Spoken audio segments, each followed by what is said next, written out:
الذين اصطفى أما بعد فأعوذ بالله من الشيطان الرجيم بسم الله الرحمن الرحيم يعملون له ما يشاء من محاريب وتماثيل وجفان كالجواب وقدور الراسيات اعملوا آل داود شكرا وقليل من عبادي الشكور صدق الله العظيم.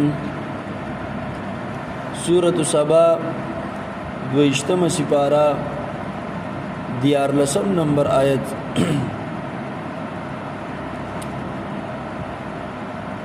پدی آیت مبارکہ کې د جناتو د مصنوعاتو بیان دی چې جناتو بس څه جوړول، محاریب به جوړول، لوی لوی بنگلې، لوی لوی عمارتونه، محرابونه، دا به جوړول. ما یشا بس چې صبر سلیمان علیه السلام خوښه شو هغه به جوړول، سوی خوښه شو هغه به جوړول. وتماثیل تصویران به جوړول. په شریعت د سلیمان علیه السلام کې، داود علیه السلام کې تصویران جوړول جایزو.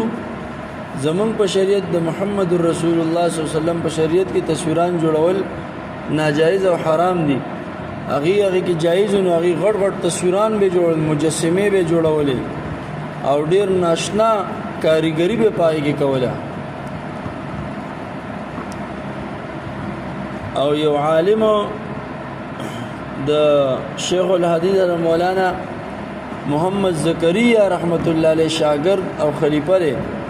هغه وی د تماثیل معنی د کټونه به جوړول، دې پیرانو به غټ غټ کټونه جوړول، داسې اوږد بازوګان به او غټ غټ خپې به وي، لکه څنګه بعضو علاقو کې په ثوابۍ کې او نورو بعضو علاقو کې داسې کټونه جوړ کړي، غټ غټ کټونه، داسې د پیلر عمر خو بازوګانې او خپې، داسې پهلوانې خپې او غټ غټ بازوګانې، داسې اوږده داسې تقریبا د 15 فوټونه اوږد کټي او هغه په ځای پروتي، څوک یې اوچتۍ نه، نو دی به داسې غټ غټ کټونه به جوړول د خلکو د ناستې لپاره. تماثیل دغه دوه معنی دي.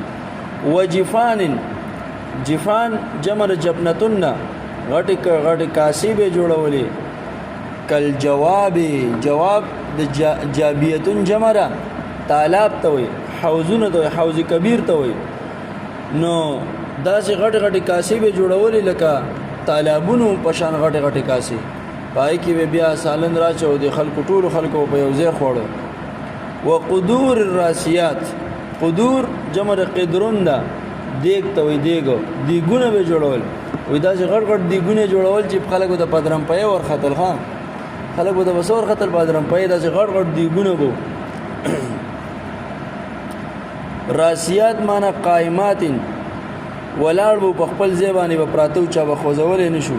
داسې غټ دیګونه، ځکه د دې شپږ لکه خو د سره صرف په دې جاز کې چې کوم د جاز جوړ کړو، د دې خوراک او د دې بیا خامخا نور به مسره بلا مخلوقونو د هغې خوراک به پسه کې تیارو په دغه دیګونو کې غټ دیګونه. دا مصنوعات د جناتو د مصنوعاتو، بعضې مصنوعاتو بیان دی. یعملون له ما یشاء من محاریب، جوړول به دوی د ده دپاره، یعنی د سلیمان علیه السلام دپاره، ما هغه څیزونه یشاء چې د ده به خوښه شو، من محاریب د محرابونو نه، عمارتونو نه، دنګ عمارتونو، بنگلې، وتماثیل او تصویران یا کټونه، وجفان او غټ کاسې، کل جواب پشان د تالابونو، وقدور او دیګونه، راسیاتنا په ځای باندې پراته مضبوطو. اعملو تاسو عملو کې آل داود، اے د داود علیہ السلام، آل شکرن د شکر، آل داود ته حکم دی تاسو د شکر عملو کې. ولی وقلیل ډیر زیات لږ دی من عبادی زما د بندګانو الشکور شکر گزار، یعنی زما بندګانو کې ډیر کم خلک دي چې شکر ادا کوي. نو تاسو شکر ادا کړئ. داود علیه السلام هغه داسې ترتیب په کور کې جوړ کړی چې 24 غنټې په کې د الله ذکر د الله عبادت کېدو. ټول کلی کور کې ټول خلک تقسیم کړو چې دا ټیم لانکی مثلا عبادت کې مصروف وي، لانکی ودی نو دا مصروف وي.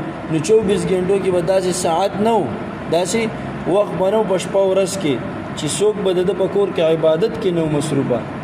دغه شکر دی او شکر نه مراد هم دغه دی چې د الله جل جلاله په صحیح طریقې سره هغه د احکاماتو پابندي او د عبادت وشي. وقلیل ډیر لږ دی من عبادی الشکور زما د بندگان شکر گزار. شکر دا ډیر ښکلی صفت دی. یو عالم هغه ما 10 کاله د قرآن تفسیر پڑھاو کو وی 2 خبرې مې زده کړې، یو شکر او یو د صبر، چې دا 2 صفتونه کوم انسان ځان کې راوسته د ټول قرآن په ځان کې راوسته. د قرآن خلاصه ویم دغه ده شکر او صبر. نو شکر دا ډیر زبردست صفت دی ځکه چې په شکر سره نعمت باقی پاتې کیږي او زیاتیږي او په ناشکر سره نعمت ختميږي. لئن شکرتم لازیدنکم ولئن کفرتم ان عذابی لشدید. الله په کوئی کې چې زما شکریا ادا کوي زیادت در تراولم. نو چې تا د په نعمت کې زیادت راولي نو بقال را مستلزم دی دا نعمت به باقی پاتې کیږي او کو ناشکر کوي نو زما عذاب ډیر سخت دی، نعمت بدن واپس واخلي. فلما قضينا عليه الموت وهر کله چې فیصله وکړه موږ په د باندې د مرګ ما دلهم نو خود لیدیتا علی موته په مرګ د باندې یعنی د سليمان سلام په مرګ باندې ما دلهم نو خود لیدیتا یعنی د پیریانو ته هم ضمیر پیریانو ته راځي علی موته په مرګ د باندې الا دابۃ الارض مگر وینو چا وینو تاسو ته سوای وینو ته الرګي چخري هغه دې ته خودنه وکړه یعنی هغه په کوم کونټه باندې چې سليمان عليه السلام ولاړو داسې نو هغه وینه خوراکي شروع کړو چې کله هغه ختم کړه اکونټه مثلا هغه همسا ماته شو سليمان عليه السلام را پریوته نو پیریان ته پته ولګي پیریان ویل وی کچره موږ د پته کنه نو دا کم بیګار موږ ته حواله کړو بده کې موږ نو مصروفه د دینه پته لګي علم غیب صرف د چا خاصه ده د الله تعالی خاصه ده د الله نه علاوه هیڅ چاته د غیب علم نشته دی حتی چې پیریانو تم نشته دی چې موږ ته په نظر هم ناراضي نو غیب علم صرف او صرف چاته حاصل دی الله تعالی ته کچره پیریانو ته د غیب علم نو سليمان عليه السلام کله وفات شو تاسو اندازه ولګوئ مثلا عبادت ته سليمان عليه السلام ودرېدو په دنه مسجد اقصی کې او دی خو کار شروع کړو دی به تماشا کوله خامخه دی اوس په خپل همسا ولاړ دی وفات شوی دی اوس د همسا چې ویني خوري دومره وخوري چې دا بالکل په خپل رامات شي نو تاسو اندازه ولګئ علما وایي چې کم سے کم په دې کې به یو کال لګېدلې سونه یو کال په کې لګېدلې صاحب دې خو همسا خو نه وکنه چې ویني وخړه بزرو یو کال نو د یو کال پورې دې ته پته ونه لګېد چې سليمان عليه السلام وفات دی کو حیات ته خروب او دبدبه دومره وا چې په نیغ داسې ولاړو نو هغه حرکت نشو کولای ټول خپل کارونه کول او چې کله پته وي سليمان سره وفات شنه بس ټول خپل کار پرې خولو نو دی وی نو وی ما دلهم على موته الا دابة الارض دې ته نو خودلې د مرګ مگر دابة الارض مراد دغه دیمک ته دی اردو کې ته دیمک وي پښتو کې ته وینه ته او په عربی کې ته ارزه وي ارزه